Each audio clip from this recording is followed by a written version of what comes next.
ان المنافقین یخادعون الله وهو خادعهم. دی آیات کی دا زجر دی منافقان ہوتا. منافقان دا زړه کافران زړه کې کفر پروتو او په خلد دعوه به د مسلمانۍ کوله او د دې دا عادت چې دی په دواړه طرفونه وال مسلمانانو ته وی مونږ ستاسو ملګریو انما نحن مستهزئون او کافرانو ته وی مونږ ستاسو ملګریو. چې کله مسلمانانو ته سره ملو شو مسلمانانو ته وی مونږ ستاسو ملګریو او چې کله با وإذا خلوا إلى شياطينهم هر کله به یوازې شو یا بلاړل خپلو رؤساو ته خپلو سردارانو ته نو هغوی ته به وي مونږ ستاسو ملګري او انما نحن مستهزئون مونږ خو چې کوم دی ټوکې کوونکي یو مسلمانانو پورې دا مسلمانانو پورې ټوکې کوو چې مونږ مسلمانانو ته وایو چې مونږ ستاسو ملګري. نو دوی به دواړه طرفونه وال الله پاک جل جلاله د دې هغه دننه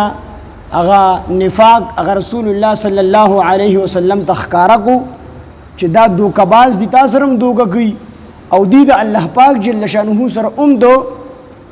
دوکبازانو په شان دي معاملې کوي. حالانکه د الله سره څوک دوکه نشي کولی زګه دوکه خو د هغه چا سره کیږي چې د چانه یو سیس پټي نو په پټ سیس کې دوکه کیږي. نو د الله نه خصوصي پټ شته دی نه نو د الله سره دی دوکه نشي کولی خو دی معاملې د الله پاک سره د دوکې په شان دي کوي. ان المنافقین بشک دا منافقان یخادعون الله دوی دوکه کوي د الله پاک سره وهو خادعهم او هغه دوکه کوي د دوی سره دی یعنی الله پاک دی ته د دوکې سزا به ورکي. یخادعون الله دی دا منافقان چې دی دوکه کوي د الله سره نو د الله سره دی دوکه نشي کولی خو د دوکې د معاملې په شان دی معامله کوي دی د الله پاک سره. ایو کسو هغه باندې زکات د پیسو او د دانو نو کور کې په منګي کې پیسې واچولې او د پاسه په دانې واچولې او غیر اوړي امام صاحب توی مولا صاحب توی دا والا دا قبول کا زمانہ زکات خو دا زکات سره د منګي قبول کا نو هغه باندې هغه زکات قبول کو پیسې به هم قبول کړي او دانې به هم قبول کړي د منګي او د منګي کې چې سدي دا ټول زکات کی دا قبول کړه لاندې به پیسې خوي د پاسه په دانې اچولې. امام صاحب هغه قبول کړي وای غستې یو ما زکات قبول کو به ورته مولوی صاحب ته په دې باندې سکه به دور دانو به لیکه غوندګي دانی دی وړکیږي خدا نه دا خو بیلاغه د جرن دی مسشي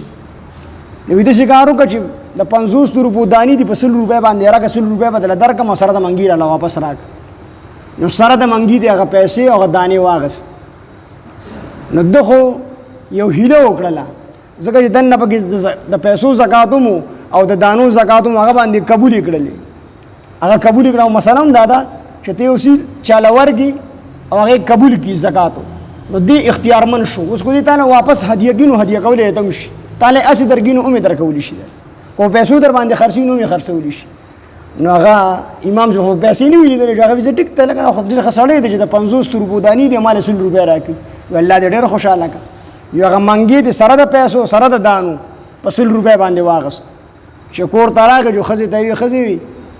ام الله دوکه کو لا یذ بالله ام مولا دوکه کو هغه هغه څنګه ودنه بګي پیسې خو د پیسو زکات را باندې مو د دانو مو نه دانې به د پاسه واچولې نو امام سی به جاته شي دانی دي نو هغه قبول کړي په 100 روپے مې دغه پیسې هم دانې واپس واغستن ام مولا دوکه کو ام الله دوکه کو لا یذ نو بیا خزه ورته شي نه دی الله دوکه کړي نه دی مولا دوکه کړي خپل ځان دی دوکه کړي نو دی منافقانو په دوکه الله نه ورکوله دی خپل ځان له دوکه ورکوله. وما يخدعون الا انفسهم مخکې سوره بقره کې الله پاک چې کوم دی فرمایلی دي چې دی دوکه نه ورګي مګر خپل ځانونو له دوکه ورګي. نو دلته فرمایي چې ان المنافقین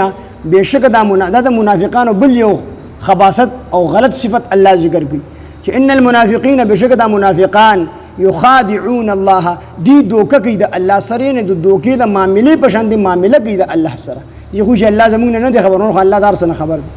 وهو خادعهم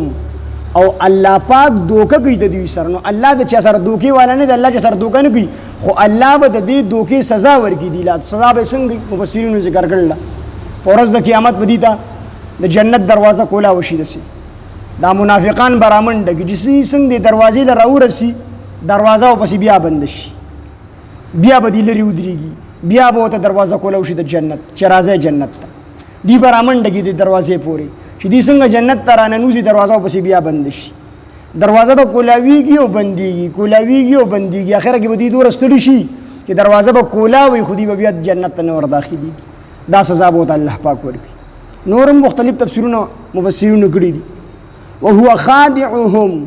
او هغه یعنی الله دوکه کوي د دې سره یعنی الله به د دوکې سزا ورکړي دوی ته